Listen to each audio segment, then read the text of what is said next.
Ja,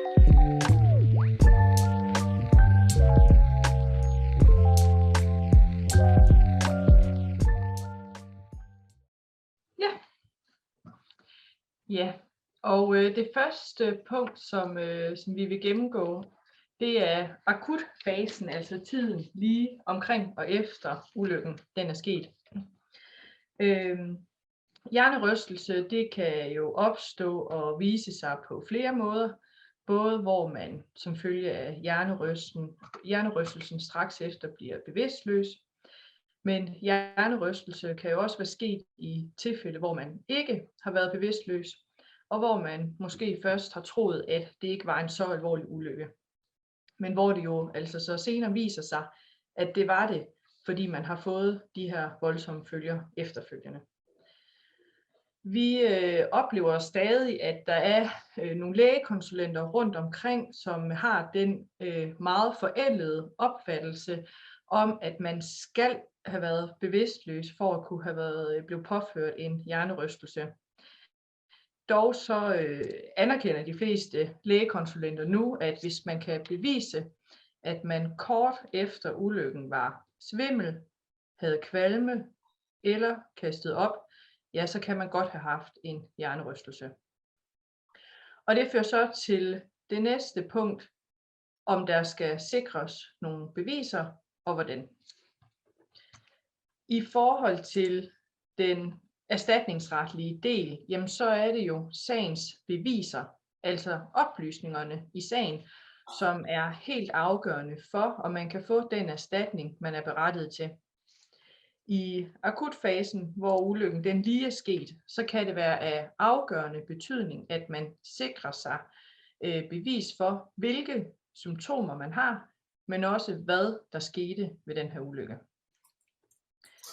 Som jeg var inde på før, så anerkender de fleste lægekonsulenter nu, at der kan være tale om en hjernerystelse, hvis man kort efter ulykken har været svimmel, haft kvalme eller kastet op.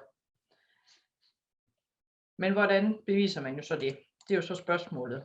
Og der kan man sige, at i erstatningssagerne, der bliver der altid indhentet journal fra den første lægekontakt efter ulykken, og ellers skal man i hvert fald sikre sig, at det bliver gjort. Og det kan jo så være fra ambulancen, hvis den blev tilkaldt, fra sygehuset eller egen læge. Desværre så skriver de her forskellige behandlere jo så ikke altid alle oplysningerne ned i journalen, og det kan være på grund af travlhed, men det kan også være fordi man har været konfus og ikke lige fået sagt, at man også har kastet op, eller at man har så meget adrenalin i kroppen, at man ikke lige får nævnt, hvordan man egentlig har det efter den her ulykke her. Men altså hvis man reelt har oplevet kvalme, svimmelhed eller opkast, eller i det hele taget bare nogle symptomer eller smerter efter en ulykke, jamen så er det helt vildt vigtigt, at man sikrer sig, at det også bliver skrevet ned i journalen, så hurtigt som overhovedet muligt. Fordi i forhold til hjernerystelse, så hvis der ikke står noget om bevidstløshed, kvalme, svimmelhed eller opkast de første dage, eller i hvert fald uger efter ulykken, så risikerer man i værste fald, at man ikke kan få erstatning for den hjernerystelse, man har fået. Opdager man først senere, at der ikke står nævnt de her symptomer, jamen så kan det få afgørende betydning, hvis der så er nogle vidner, som kan bekræfte, hvordan man havde det efter ulykken. Og derfor så er det også vigtigt, hvis altså der var nogle vidner til ulykken, at man sikrer sig at få kontaktoplysninger på dem, fordi det også kan få afgørende betydning. Så hvis journalen er mangelfuld, så få kontakt til vidnerne hurtigst muligt, for at få dem til skriftligt at oplyse, hvordan de har oplevet, at I havde det efter ulykken. Og jo hurtigere man får udtalelsen fra de her vidner, jamen desto mere bevisværdi vil den også have, altså desto mere vil man også tillægge den betydning i erstatningssagen. De her vidner her, de kan også få en afgørende betydning for, hvem man kan kræve erstatning fra. Og det er så det næste punkt, det her om, jamen, hvad skete der ved ulykken, og bevis for det. Hvis der er nogen, som er skyld i, at ulykken den er sket, jamen så er det dig, der er kommet til skade, der skal kunne bevise, at der er nogen, der er skyld i ulykken, hvis du så også gerne vil kunne kræve for eksempel via smertegodtgørelse og erstatning for tabt arbejdsfortjeneste og erhvervsevnetabserstatning. Så hvis der er nogen, der er skyld i, at ulykken den skete, så er det bare med at sikre sig bevis for det. Og når jeg siger skyld i, at ulykken den skete, så betyder det ikke, at der nødvendigvis skal være nogen, som med fuld overlæg er skyld i, at man er kommet til skade. Hvis den anden person egentlig bare har handlet det, man kalder uagtsomt, man kan også sige uforsigtigt, jamen så kan man have ret til at få erstatning fra den anden persons ansvarsforsikring. Det kan være en fodgænger, der træder ud foran en cyklist. Det kan være fortov, som er spejlglat, fordi der ikke er røget sne. Eller det kan være genstand fra en altan, der flyver ned på grund af blæsevejr. Jamen så her, hvor der er nogen, der kan have en vis form for skyld i ulykken, der er det jo så, man skal kunne bevise, hvad der skete og hvordan forholdene de var. Og det kan jo være umuligt, hvis den anden part ikke er enig i, hvordan ulykken skete, så kan den her uenighed føre til, at vidneforklaringer får afgørende betydning. Og det skal som sagt være så hurtigt som muligt, at man får de her vidneforklaringer, altså udtalelser fra vidnerne, fordi som tiden går, så glemmer folk oftest, hvad der rent faktisk skete. Ja, det var egentlig det, jeg lige havde at sige omkring akutfasen, så jeg vil lade dig fortsætte, Lotte.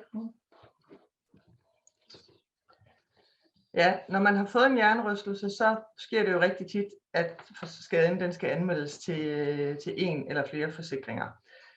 Og der vil vi gerne snakke lidt om, hvad er det, man skal være omhyggelig med i den forbindelse. Det er jo forskelligt fra skade til skade, eller rettere de omstændigheder omkring, hvordan skaden er sket. Fordi vi taler jo hjernerystelser hele tiden, men det kan jo være en hjernerystelse, der er sket på arbejdet. Det kan være en hjernerystelse, der er sket i fritiden. Det kan være en hjernerystelse, der er sket i en trafikulykke. Så der er forskellige omstændigheder omkring, hvordan den her hjernerystelse er sket. Og de omstændigheder er afgørende for, hvilken forsikring det skal meldes til. Hvis der er tale om en arbejdsskade, så giver det næsten sig selv, at det skal meldes til det, der hedder AES, det er Arbejdsmarkedets Erhvervssikring, og det er i udgangspunktet arbejdsgiveren, der skal anmelde en arbejdsskade til AES. Men det er vigtigt at være opmærksom på, at hvis arbejdsgiver ikke melder skaden til AES, så har man også mulighed for selv at gøre det. Det kan man gøre inde på AES' hjemmeside, det er meget nemt, man logger ind med sin NemID, og så anmelder man den derinde. Så selvom arbejdsgiver har pligten, så er det ikke nogen undskyldning, at arbejdsgiver ikke gjorde det, for man kan meget nemt gøre det selv også. Hvis der er tale om en trafikulykke, og det kan jo både være en trafikulykke i fritiden, men det kan jo også være en trafikulykke, mens man er på arbejde, så skal sagen også behandles af modpartens ansvarsforsikring. Det vil sige den ansvarlige bilist, som ligesom er skyld i, at man er kommet til skade. Der er det utrolig vigtigt at være opmærksom på, at selvom man selv måske objektivt set har skylden, altså at hvis man er kommet til at køre ud for ubetinget vigepligt, og der kommer en bil fra siden af, jamen så skal den bil, der kommer fra siden af, stadigvæk betale for den personskade, som bilen forvolder ved, at den kører ind i en selv. Så derfor er det ikke afgørende, hvem der har skylden i forhold til trafikulykker. Det er meget vigtigt, at man er opmærksom på det. Vi ser desværre mange situationer, hvor folk de ikke tror, at de er berettiget til erstatning, fordi det var deres skyld, at en trafikulykke skete. Man kan også få en hjernerystelse ved, at man for eksempel bliver væltet af en hund, eller en hund, der hopper op af en, og man vælter bagover, og hunde er også omfattet af forsikringer, så der er det også vigtigt at være opmærksom på, at der kan man eventuelt også søge om erstatning. Der er nogle forskellige erstatningsposter, men det kan man søge om ved hundens forsikring, så det skal man også være opmærksom på. Sidst men ikke mindst er der jo egen ulykkesforsikring, og man kan have en ulykkesforsikring både som en heltidsulykkesforsikring, men også som en deltidsulykkesforsikring. Og hvis man er kommet til skade på arbejdet, og man kun har en deltidsulykkesforsikring, så er ulykkesforsikringen ikke i spil, for så dækker den ikke, når man er på arbejde. Men har man en heltidsulykkesforsikring, og kommer man til skade, mens man er på arbejde, jamen så kan man også søge erstatning fra sin ulykkesforsikring, når det varige men det skal fastsættes på et tidspunkt. Så derfor skal man være opmærksom på alle de her forskellige muligheder for hele eller delvise kompensationer fra diverse forsikringsselskaber. Og man vil altid kunne kontakte Lasse Dahlbergs kontor eller vores kontor og få vejledning omkring, hvordan man skal melde de her skader.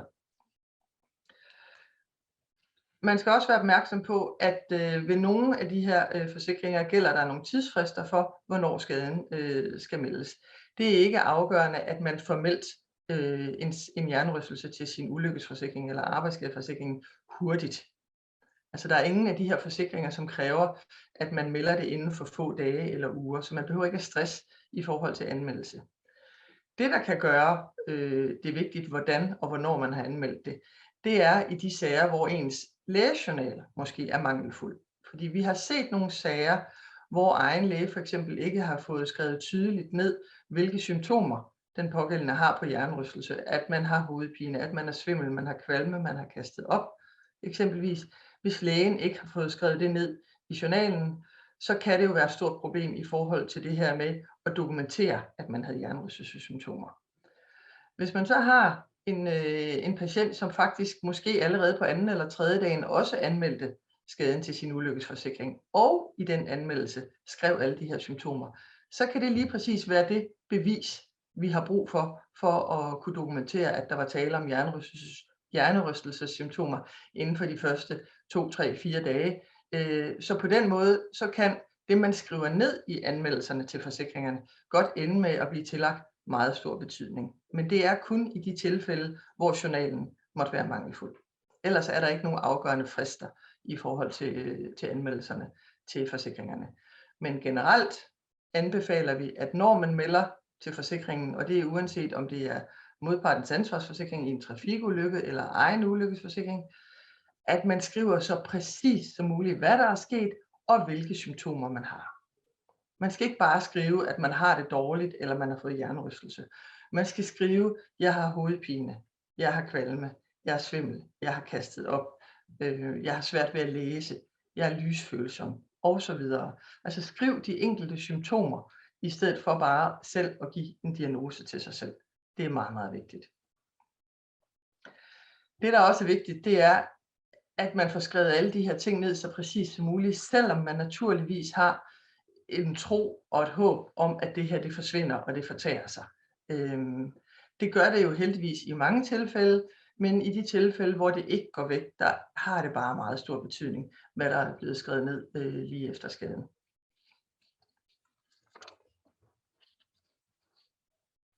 Det andet punkt, jeg lige vil snakke lidt om, det er denne her med, hvad hvis man bliver rask igen? Hvordan skal man så forholde sig? Det er jo selvfølgelig det, alle folk håber på.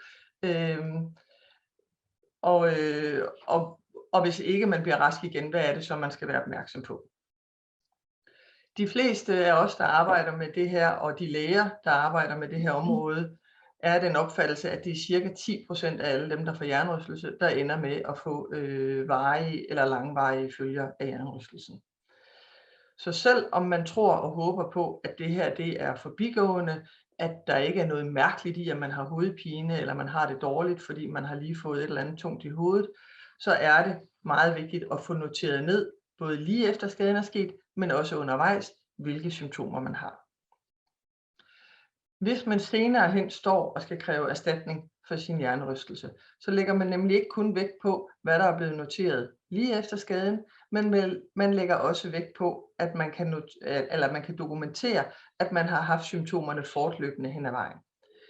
Det vil sige, selvom egen læge har sagt, jamen jeg kan ikke gøre noget, jeg kan ikke hjælpe dig, det er hjernerystelse, det skal have tid, du skal bare være tålmodig, så er man faktisk nødt til at kontakte lægen med jævne mellemrum og gøre opmærksom på, jeg har stadigvæk de her symptomer. Er der noget, jeg kan gøre? Har du noget medicin? Er der nogle andre behandlinger, jeg skal prøve? Det, der kan være fordelen ved denne her nye digitale verden, vi har, og elektroniske lægejournaler, det er jo, at man hos langt de fleste praktiserende læger kan logge ind via sin e-konsultation hos lægen. Og når man gør det, så skriver man faktisk selv en del af sin journal. Så hvis ikke man har nemt ved at få tid hos lægen, eller hvis lægen har sagt, at jeg kan ikke hjælpe dig alligevel, så kan man eventuelt gøre det, at man en gang imellem skriver til lægen og gør opmærksom på, at jeg har stadigvæk uændret de her symptomer efter hjernerystelsen. Lige anføre, hvad det er for symptomer, og spørge, er der noget nyt, du mener, jeg skal prøve? Er der noget ny medicin, jeg skal prøve? Eller har du nogle andre forslag til, hvad jeg kan prøve? Både fordi det selvfølgelig er rart at få lægens input til, om der er kommet noget nyt, man kan prøve, men også fordi på den måde får man skrevet ind i sin journal, at selvom man ikke har været der de sidste 3 måneder, så har man det faktisk stadigvæk uændret, hvis det er det, der er tilfældet. Omvendt, hvis man bliver frisk igen og er en af de heldige, der ender med at komme ud på den anden side uden nævneværdige symptomer, så kan det faktisk også være rigtig relevant, at man lige får skrevet til lægen og gør opmærksom på, jeg er blevet raskmeldt, jeg er tilbage på mit studie, jeg har det fint igen, min hovedpine har fortaget sig, mine symptomer på hjernerystelsen er væk, eller er i hvert fald meget, meget sjældne nu, så det vil jeg bare lige orientere dig om. Grunden til, at det faktisk også kan være vigtigt, det er fordi, hvis man skulle være så uheldig at komme ud for et andet uheld en gang senere i livet, så kan det faktisk blive tillagt stor betydning, at man har givet besked om, at man er blevet frisk igen, og at man er blevet rask igen.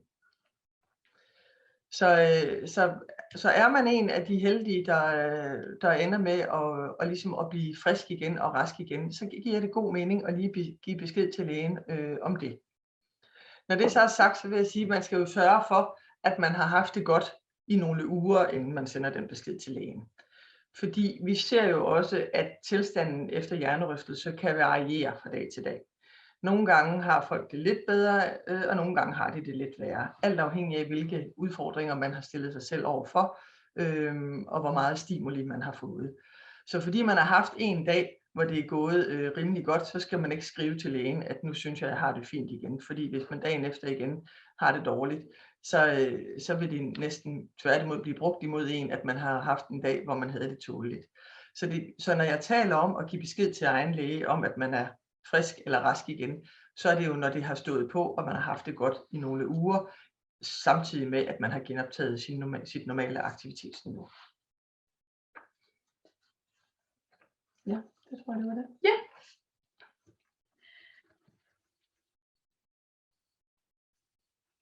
Det var egentlig lige det, vi så havde til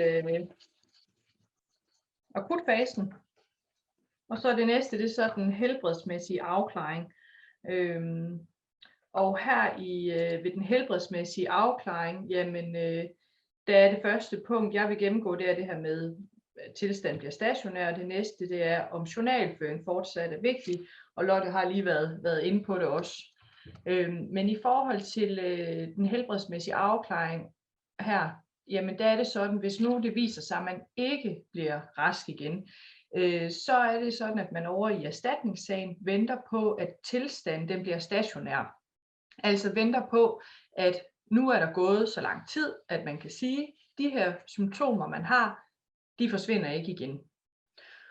Som tommelfingerregel i erstatningssagerne her, jamen, så er det egentlig 1,5 til 2 år cirka, man venter fra ulykken den er sket, til man så siger, at nu er tilstanden stationær. Og det er altså så her, at man i den erstatningsretlige del i hvert fald ikke længere forventer, at man får det bedre. Og det er så også her, man i erstatningssagen vil indhente en speciallægeerklæring, og det vil Lotte komme ind på om lidt. Så er der det her med journalføring, som Lotte også lige var inde på nu her, og jeg nævnte også tidligere, hvor vigtigt det er, at man sikrer sig bevis for de symptomer, man havde straks efter ulykken.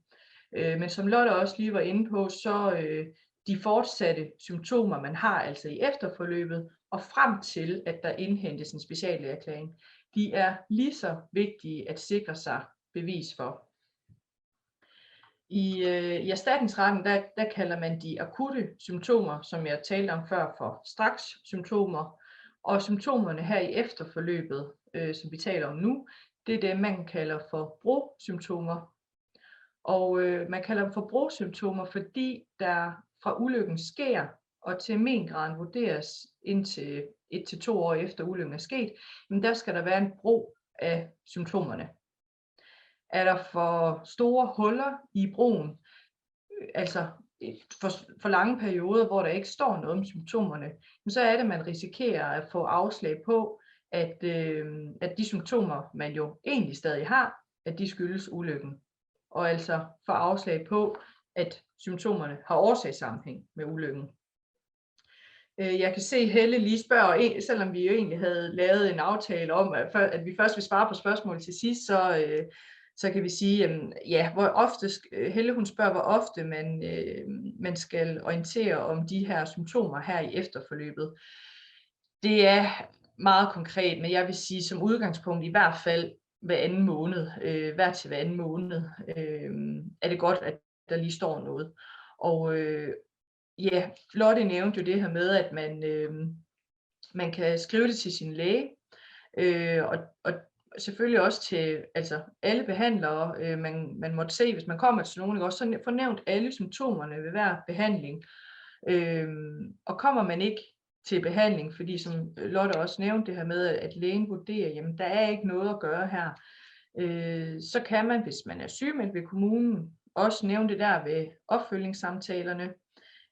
Man kan egentlig også skrive det til forsikringen, bare til skadebehandler. Jeg vil bare lige orientere om, jeg stadigvæk har det sådan her. Hvis man kommer helt til kort og ikke har nogen at skrive til mere, og lægen siger, nu lader du mig være. Så skriv til forsikringen. Hver til hver anden måned cirka.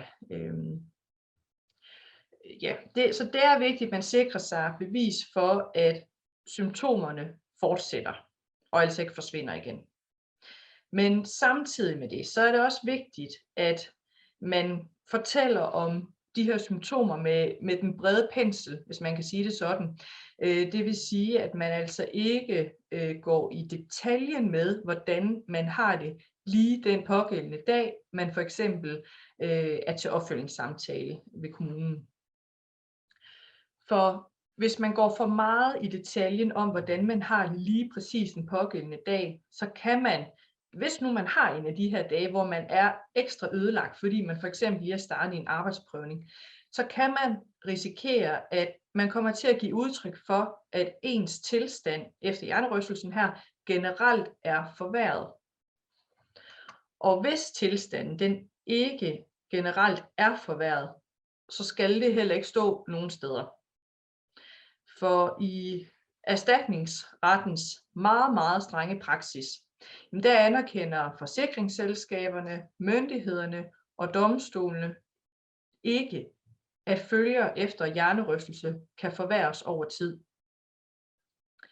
Så står der noget om forværring, så risikerer man, at man vil få afslag på erstatning med den begrundelse, at jamen, der er sket en forværring, det skyldes andre omstændigheder, fordi en hjernerystelse bliver ikke i sig selv værre over tid. Hvis det er, at man rent faktisk oplever en generel løbende forværring af sin tilstand, så skal man selvfølgelig sige det til sin læge med det samme, så lægen kan udelukke, at man ikke fejler noget andet alvorligt. Så det er jo ikke fordi, man ikke skal kunne sige, at man egentlig generelt har fået det værre, men hvis man ikke generelt får det værre, så skal man, vil jeg sige nærmest, altså undgå at bruge ordet forværring, hvis det er. Ja, det var egentlig det, jeg lige havde at sige omkring den helbredsmæssige afklaring, og hvad man skal være opmærksom på her. Vi har 2 minutter til klokken den er 15:30, så måske vi skal tage pausen her, inden du fortsætter med specialerklæringen. Ja, men jeg tænker, at vi lige kan svare på det spørgsmål, der er herude, fordi der er 2, der har spurgt om den her med, om man skal blive ved med at kontakte lægen, også selvom vi er ude på år 2 eller år 3, efter skaden er sket, og ens tilstand måske er blevet erklæret stationær, og man måske ovenikøbet har fået fastsat en mengrad. Man behøver jo ikke at skrive til lægen hver anden måned længere, hvis vi er helt derude. Det er vi fuldstændig enige om. Men det skal være naturligt. Der skal være et naturligt flow. Hvis man nu har et forløb ved lægen i forvejen med noget andet, man måtte fejle, så er det jo relevant måske at sige, ja, og jeg døjer jo stadigvæk med det samme følger efter hjernerystelsen. Altså det skal jo ikke virke påfaldende eller påtaget, og det er jo heller ikke det, der er meningen. Det er jo ikke meningen, man skal komme og fortælle om noget, som ikke er reelt. Men fordi vi ser forsikringsselskaberne misbruge det her med, at folk ikke kontakter egen læge længere, fordi lægen har sagt, jeg kan ikke hjælpe dig, jamen så bliver det brugt imod folk, der siger, så har du nok ikke ondt længere, for nu har du været nede og klage over fodvorter eller eksem, eller noget andet mere eller mindre bagatelagtigt, og der har du ikke nævnt det. Der bliver man bare nødt til at sige, jamen der kan det være en god idé, at man lige siger til lægen, vil du ikke også lige notere, at jeg altså stadigvæk har de samme problemer. Det kan også være relevant i forhold til kommunen. Hvis nu lægen senere hen skal lave en statusattest til kommunen, så kan det også være, at lægen selv siger, at du har overhovedet ikke nævnt din hjernerystelse det sidste år, og nu sidder jeg her og skal lave en statuserklæring eller statusattest til kommunen. Er det overhovedet et problem stadigvæk? Så der kan være mange gode grunde til lige at følge det op, når det er naturligt. Men det skal selvfølgelig ikke virke påtaget, og det er jo altid det, der er den store udfordring i de her sager. Det er, at man skal heller ikke virke som, undskyld jeg siger det, en Tude-Marie, der skriver til lægen hele tiden, fordi det bliver både lægen og forsikringsselskabet også irriteret over. Så det er svært at være skadeligt i de her sager, for der er en masse, man skal gøre, og man skal heller ikke overgøre tingene. Så vi er godt klar over, at det er en balancegang at være i det her system. Men nej, man skal selvfølgelig ikke kontakte lægen hver måned sådan for evigt, men når det er naturligt, og det giver mening, også selvom vi er sent henne i forløbet.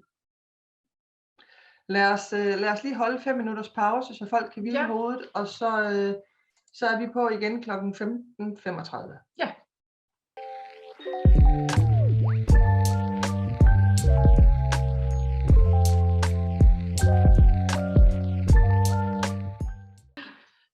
Jeg vil fortælle lidt om speciallægeerklæring og speciallægeundersøgelsen, fordi den har jo i de her sager temmelig stor betydning for hele forsikringssagen, uanset om det er den ene eller den anden type forsikringssag. Som Ida lige nævnte, så bliver tilstanden efter hjernerystelse typisk betragtet som kronisk, når der er gået 1 til 2 år. 1 er måske endda lige tidligt nok, så det er nok nærmere 1,5 til 2 år, som er skæringstidspunktet for, hvornår forsikringsselskabet eller eventuelt arbejdsmarkedets erhvervssikring, hvis det er en arbejdsskade, vælger, at der skal indhentes en speciallægeerklæring. Og erklæringen har meget stor betydning for, hvordan hele erstatningssagen bliver vurderet. Både i forhold til det, der hedder årsagssammenhæng, men også i forhold til selve udmålingen af mengraden. Speciallægeerklæringen indhentes af forsikringsselskabet eller arbejdsmarkedets erhvervssikring. Det vil sige, at man skal ikke selv gøre noget. I forhold til valg af læge, der skriver forsikringsselskabet eller arbejdsmarkedets erhvervssikring ud til den skadelidte, at nu vil vi gerne have en speciallægeerklæring. Nogle gange foreslår de 3 læger, og andre gange så skriver de bare ud, at vi har valgt læge, der hedder XX, og hvis ikke du kan acceptere XX, så skal du give besked inden 8 dage. Og der kan vi godt tilstå, det tror jeg ikke er nogen stor overraskelse for nogen, heller ikke forsikringsselskaberne, at det ikke er alle læger, vi er vanvittigt begejstrede for til de her speciallægeundersøgelser. Der er efter vores opfattelse nogle speciallæger, som har en meget afvisende holdning over for patienter med hjernerystelse. Og som stort set aldrig mener, at folk fejler noget som helst, men at de bare skal tage sig sammen, på at sige det lidt barsk.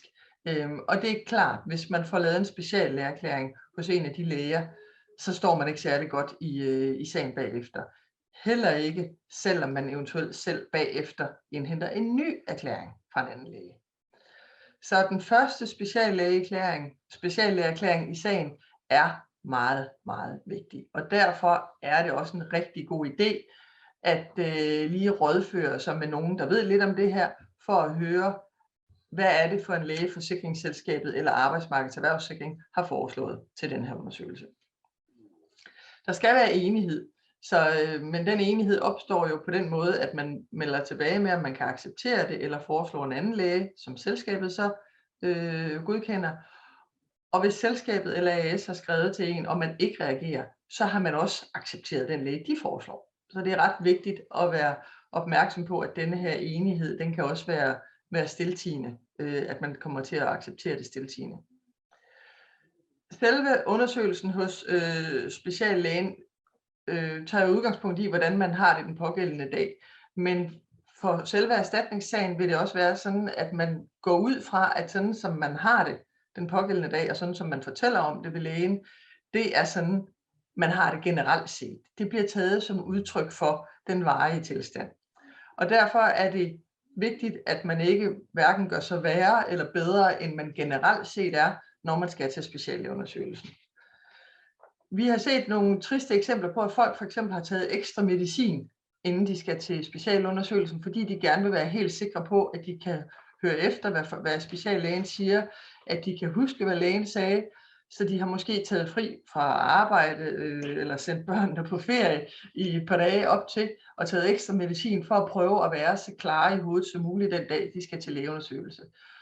Og det har vi så set nogle eksempler på, at det så betyder, at speciallægen så bagefter siger, at han ikke vurderer, at den pågældende patient virker særligt påvirket af sin hjernerystelse. Og det er selvfølgelig super ærgerligt eller forfærdeligt, når det sker på den måde. Så derfor er det vigtigt, at man er helt reel, og man er, som man er den dag, man kommer til lægeundersøgelsen. Man skal ikke tage ekstra medicin eller sørge for at gå til behandlinger dagen før, for at være super klar. Lægen skal se en, som man normalt er i sin dagligdag, og som man normalt har det. Speciallægeundersøgelsen eller speciallægeerklæringen skal jo give det her billede af, hvordan man har det med skaden. Så hvis man er bange for, at man ikke kan huske, hvad lægen har sagt, så må man tage en bisidder med. Det kan i det hele taget være en rigtig god idé at tage en bisidder med, som jo kan være, hvad skal vi sige, ens ekstra ører og øjne til hvordan, når man bagefter har brug for at snakke om, hvad var det nu lige, der blev sagt, og hvad var det nu lige, han gjorde. Så en god idé at tage en bisidder med, som kan hjælpe en med at huske, hvad det var, der foregik. Så en anden super vigtig ting, man skal være opmærksom på, det er, at man skal beskrive sin tilstand i forhold til, hvordan man havde det før ulykken.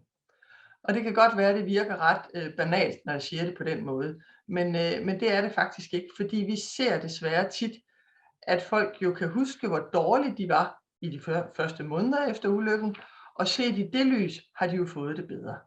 Men det er jo ikke i det lys, speciallægeerklæringen skal laves. Speciallægeerklæringen skal give et billede af, hvordan havde du det før ulykken, og hvordan har du det nu efter ulykken med følgerne af ulykken. Så derfor er det den forskel og den forringelse, der skal fremstå klart ved speciallægeundersøgelsen. Det er også vigtigt at være opmærksom på, at hvordan man formulerer sig, hvilke begreber man bruger. Altså i stedet for, at man siger, jeg har tit hovedpine, så skal man sige, jeg har hovedpine hver dag, hvis det for eksempel er det, man har. Altså fordi tit, det siger ikke noget om, hvor tit er tit. Men hvis man har hovedpine hver dag, så skal man huske at sige, at jeg har daglig hovedpine eksempelvis, eller jeg har daglige nakkesmerter, eller jeg er træt hver dag. Så vigtigt med de her angivelser af hyppighed, at man er meget præcis på dem.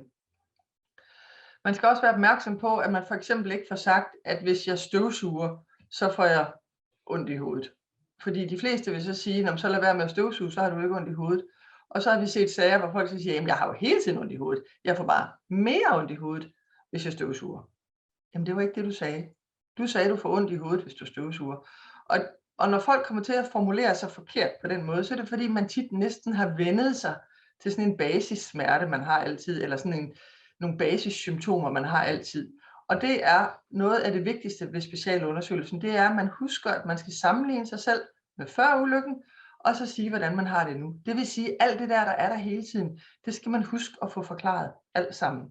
Og sådan meget præcist, ikke bare sige, at jeg har det skidt, men sige, at jeg har hovedpine, jeg er svimmel, jeg er kvalme, jeg er lys- og lydfølsom osv. Altså de enkelte symptomer konkret beskrevet.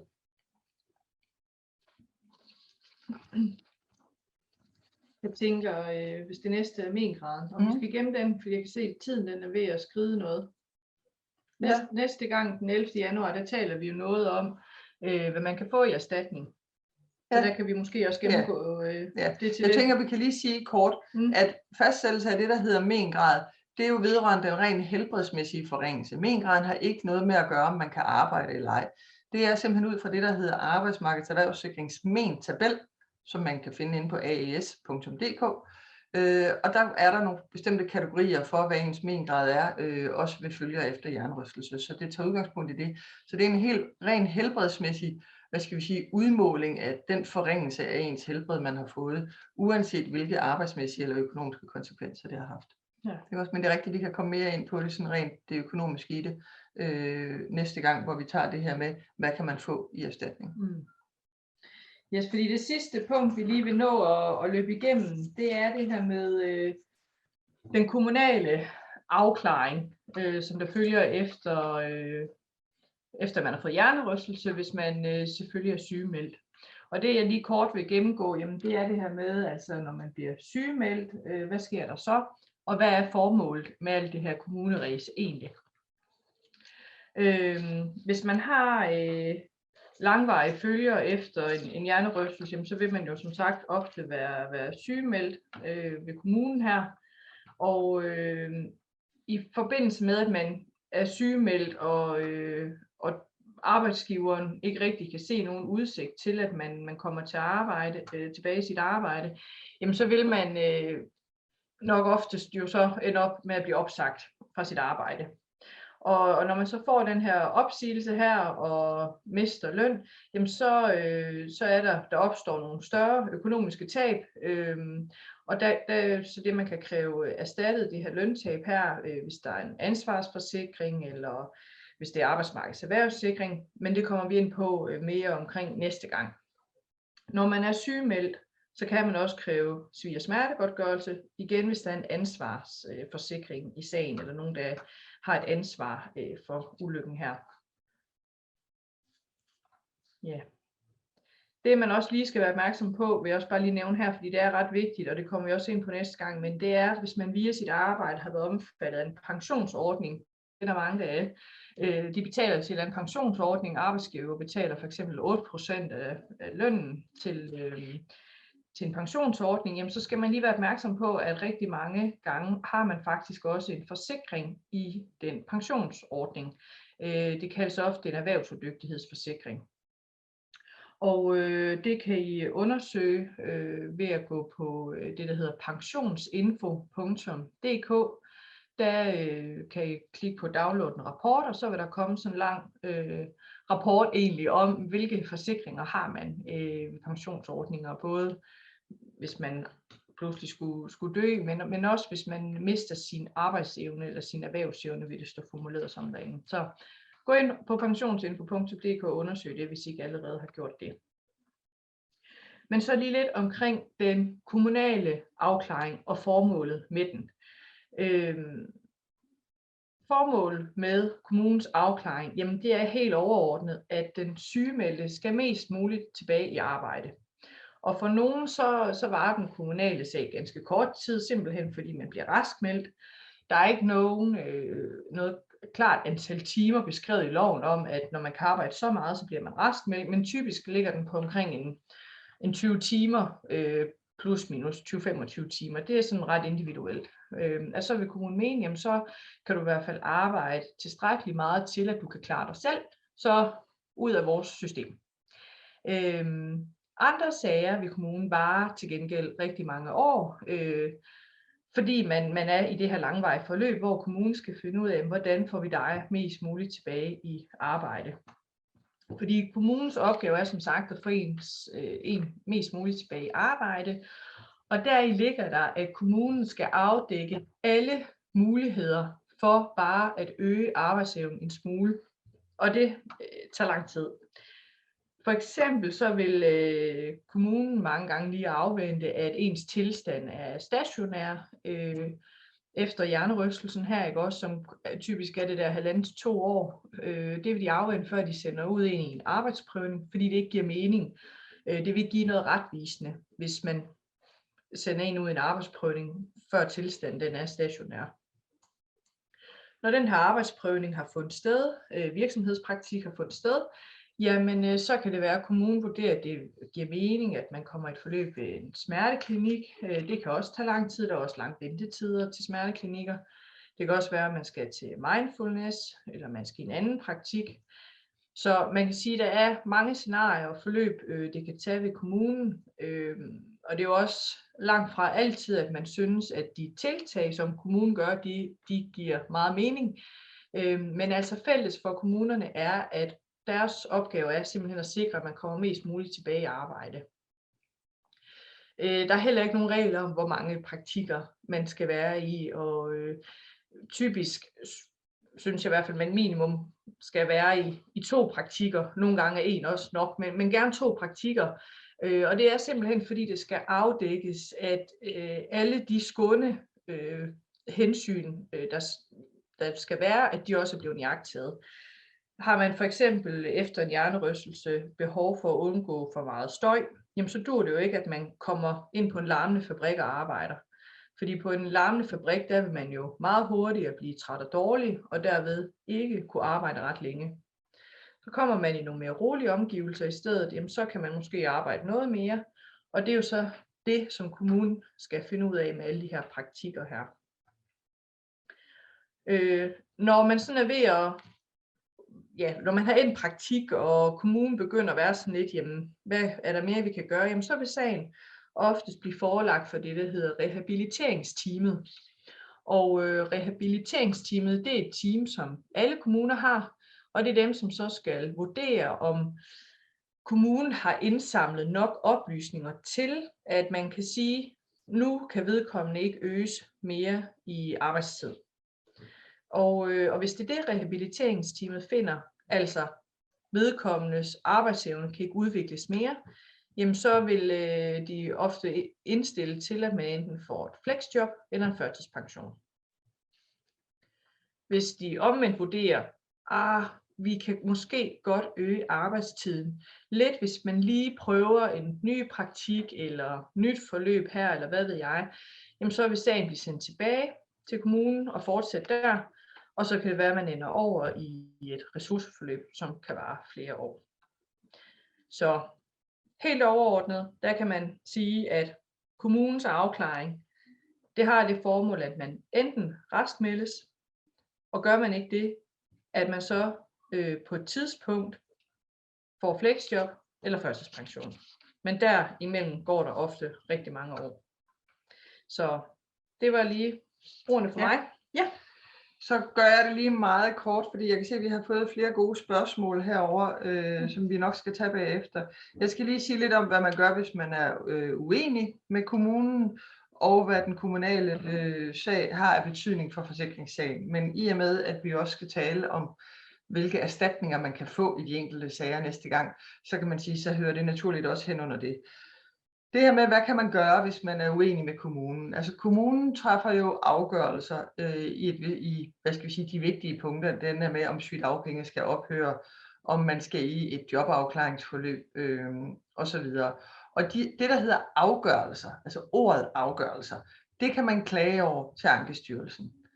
Derimod, som Ida sagde, så har vi også rehabiliteringsteamet, som kommer med det, der hedder indstillinger til kommunen. Og så er det kommunen, der træffer afgørelsen.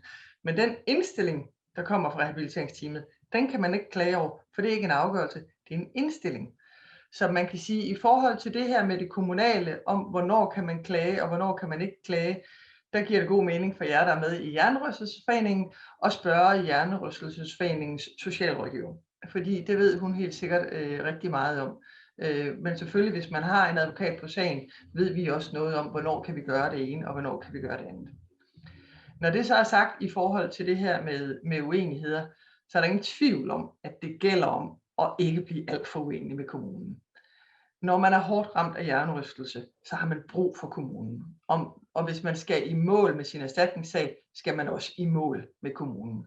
Så der er ingen tvivl om, at man har altid en interesse i at forsøge, hvad skal vi sige, at få tingene til at glide nogenlunde smidigt. Også selvom kommunen nogle gange siger, at man skal i en arbejdsprøvning eller en praktik, som man selv har svært ved at hvad skal vi sige, forholde sig til, eller tænker, at det bliver en massiv udfordring. Så nogle gange er man nok nødt til bare at prøve det, og så på den måde dokumentere, at man måske ikke kunne klare det. Fordi grunden til, at man helst ikke skal blive så uenig med kommunen, det er nemlig, at hele, hvad skal vi sige, afgørelsen i kommunen, det den kommunale sag ender med, bliver tillagt ekstremt stor betydning over i erstatningssagen. Uanset om det er en arbejdsskadesag, eller om det er en erstatningssag mod en modparts ansvarsforsikring, altså en bilforsikring, så har den kommunale afklaring, og om man enten kommer ud i deltidsjob, skal omskoles, kommer i fleksjob eller på førtidspension, det har stor betydning for, hvordan erstatningssagen bliver løst i forhold til den post, der hedder tab af erhvervsevne. Men det vil vi jo tale meget mere om næste gang. Ja, så jeg tror egentlig, vi skal holde det til det, og så sige det her med, hvor og hvor meget man kan få for tab af erhvervsevne, det tager vi næste gang, når vi skal tale om erstatninger. Fordi jeg har allerede noteret nogle af de fine spørgsmål ned. Hvis vi prøver at køre op herovre. Ja. Jeg kan lige prøve at tage den helt. Jamen, det her, det var ikke spørgsmål. Ja, nej, jeg tror, vi startede med denne her med, at der var en, der spurgte omkring det her med, hvis man selv har været skyld i en trafikulykke. Der var en, der sagde, at hun fik ikke helt fat i det. Hvis man selv har været skyld i en trafikulykke og fået hjernerystelse i den forbindelse, så kan man godt stadigvæk få erstatning fra modpartens forsikring. Men det kræver jo, at der er en modpart. Fordi hvis man selv, kan man sige, er skyld i et uheld og kører i grøften, eller kører ind i et træ, det skulle jeg hilse at sige, at man kan få alvorlig hjernerystelse af, men så er der jo ikke en modpart.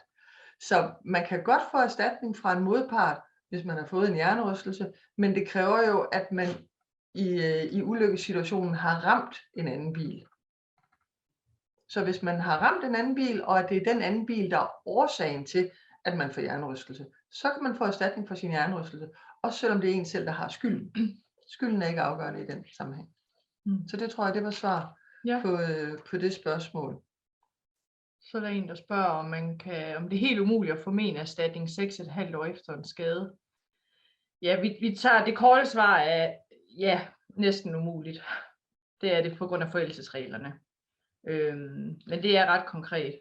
Altså, vi må formode, at det spørgsmål er i forhold til, at sagen ikke har kørt. Ja. Fordi hvis der har kørt en sag lige siden du kom til skade, og du bare har været i 25 forskellige behandlingsforløb, og forsikringsselskabet ikke har sluttet din sag nu, og de har afventet det. Så er sagen jo stadigvæk kørende og aktiv. Og så er det sådan set ikke afgørende, hvor lang tid der er gået.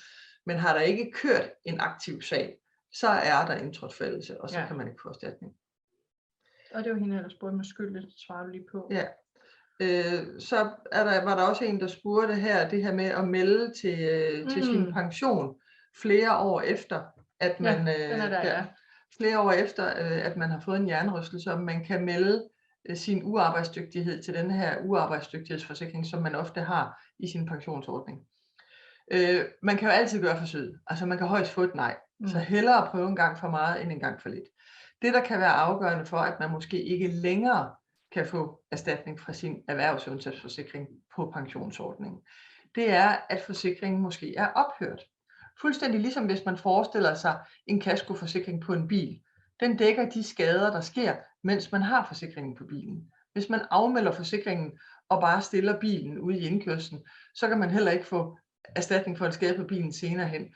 Så på samme måde, hvis den forsikring, man havde på sin pensionsordning, selvom man stadigvæk har sin opsparing på pensionsordningen, fordi opsparing til vi bliver gamle, det er en anden ting. Men ved siden af har man de her forsikringsdækninger, og de skal holdes i kraft, indtil man bliver uarbejdsdygtig. Og hvis forsikringen er løbet ud i sandet, for eksempel fordi man blev fyret fra sit job, og man ikke selv har betalt præmien videre, så kan det være, at forsikringen er stoppet, og så er det ikke sikkert, at man har ret til erstatning. Men der er også nogle selskaber, som egentlig er relativt færre. Det lyder lidt sjældent fra vores side, vi siger det, men vi ser det dog en gang imellem, som siger, jamen vi kan godt se, nu kommer du her 2 år efter, men vi kan godt se, at du har været sygemeldt hele tiden. Så nu genoptager vi sagen, eller vi starter en sag, og så giver vi dig faktisk dækning 2 år tilbage. Så altid prøve at anmelde det. Og midt i det her, det glemte jeg at sige før, altid gøre det skriftligt. Altid skriftligt, fordi når man melder noget per telefon, så er det ikke sikkert, at de noterer det rigtigt ned. Så altid anmelde det skriftligt, og så følge op på det, hvis det er, at man ikke hører noget på det. Så er der en, der spørger om, hvis kommunen vurderer, at man skal have fleksjob eller førtidspension, om det så følger det, at forsikringen er enig i forhold til tab af erhvervsevne. Det vil vi jo ønske, at sådan var det, men nej, det er de ikke. Det sker selvfølgelig, at vi uden de store slåskampe er enige med forsikringen, men de er ikke bundet af det, og det er det, de siger hver eneste gang, at selvom man har en kommunal sag, hvor der står, at jamen, ens evne til at arbejde er nedsat til ubetydeligt, og man derfor skal have førtidspension, jamen så kan man sagtens stadigvæk møde på en indsigelse fra forsikringen om, det kan godt være, vi er ikke bundet af, hvad kommunen vurderer, vi mener, du burde kunne arbejde mere, så derfor trækker vi noget fra. Så nej, desværre er der ikke nogen garantier for, at forsikringsselskaberne eller arbejdsskademyndighederne for den sags skyld følger den vurdering, som kommunen har foretaget. Men det er et vigtigt pejlemærke, og man er nok måske halvvejs i mål, eller 2/3 i mål, når man har den kommunale afklaring, hvis den kommunale afklaring alene er begrundet i hjernerystelsen. Det er jo der, hvor det er jo det, der kan være problemet nogle gange, det er, hvis der er kommet nogle andre forhold ind undervejs, som også påvirker situationen, og man har fået førtidspension på grund af, hvad skal vi sige, ens samlede helbred, men det hele ikke relaterer sig til hjernerystelsen. Så kan der også komme de her, hvad skal vi sige, fratræk. Men det er rigtigt, de er ikke bundet af det, men det er et stærkt bevis på vejen.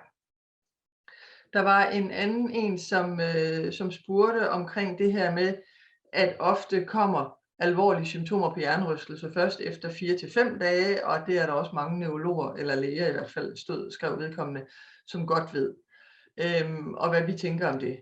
Jamen vi hører det jo også, og vi ved det også godt, men vi må bare erkende, at i det her erstatningssystem, der er der en ret fast praksis for, at symptomerne på hjernerystelse skal være noteret inden for 3 dage. Så hvis man ikke har relativt gode beviser for, at man har symptomer inden for de første 3 dage, så kan det blive en udfordring. Det kan blive en meget, meget stor udfordring. Jeg er helt enig i, at det virker som om, der er nogle mennesker, som faktisk får det værre helt op til en uge efter hjernerystelsen. Og der kan være nogle sager, hvor vi kommer igennem med et fint resultat rent erstatningsmæssigt, men der er helt sikkert også nogle sager, hvor det bliver et problem. Så vi ved det godt, men som vi tit taler med Nikolaj om fra Hjernerystelsesforeningen, så er denne her, hvad skal vi sige, uvidenhed blandt mange, både praktiserende læger og specielt, og måske også skadestuelægerne, det er et problem i de her sager. Fordi de bliver lidt behandlet, hvad skal vi sige, på baggrund af en efterhånden gammel opfattelse af, hvordan hjernerystelser er. Så jeg vil sige, det er ikke udelukket, men det kan være op ad bakke. Der er en, der spørger her, om det er umuligt at få erstatning, hvis det er et solouheld, som har gjort, og det forestiller, altså det, som jeg forstår spørgsmålet, så er det, hvor man for eksempel kører ind i et træ. Og nej, det er ikke umuligt. For det første, så kan man have tegnet det, der hedder en ulykkesforsikring, så det skal man undersøge. Har man tegnet en ulykkesforsikring, så dækker den, når man har været udsat for en ulykke. Og det er uanset om det er en trafikulykke, faldulykke, cykelulykke eller hvad det er, ulykkesforsikring. En anden ting er, at man måske, det er ikke alle er klar over det, men via sin kaskoforsikring kan have tegnet det, der hedder en førerpladsdækning. Det er en lidt speciel forsikring, men den dækker føreren af bilen i det tilfælde, hvor det er solouheld. Så det bør du i hvert fald undersøge, om der var kasko på bilen, og så undersøge i policen, om der er dækning for det, der hedder førerplads. Det er lidt forskelligt, hvordan de der førerpladsdækninger er, men der er faktisk ved nogle forsikringsselskaber, der hvis man har tegnet det, der hedder en førerpladsdækning, så dækker ens eget forsikringsselskab, som om der var en modpart. Og det kan jo være flere millioner, vi taler om i erhvervsundtagserstatning. Så det er, som Ida siger, meget vigtigt, at man får det undersøgt, hvis det er et solouheld, man har været udsat for. Der var også en, der spurgte om man kunne få svie og smerte fra arbejdsgivers forsikring i forbindelse med en arbejdsskade. Man kan ikke få svie og smerte fra arbejdsgivers arbejdsskadeforsikring. Fordi arbejdsskadeforsikringen, den dækker kun det, der hedder varigt men og erhvervsundtab, enten midlertidigt eller endeligt erhvervsundtab. Men hvis man har været udsat for en arbejdsskade, kan det jo være, at udover det er en arbejdsskade, at man så også kan bevise, at arbejdsgiver var ansvarlig for skaden. Det vil sige, at der var nogle arbejdsmiljømæssige regler, der ikke var opfyldt og forsvarligt på arbejdspladsen. For eksempel hvis Arbejdstilsynet har været ude og give en bøde eller et påbud, så vil arbejdsgiver være ansvarlig, og så kan man få svie og smerte fra arbejdsgivers erhvervsansvarsforsikring. Men man kan aldrig få svie og smerte fra arbejdsgivers arbejdsskadeforsikring. Så arbejdsgiver kan have de her 2 forskellige Den ene skal altid dække, når det er en arbejdsskade. Den anden skal måske dække, når det er en arbejdsskade. Ja.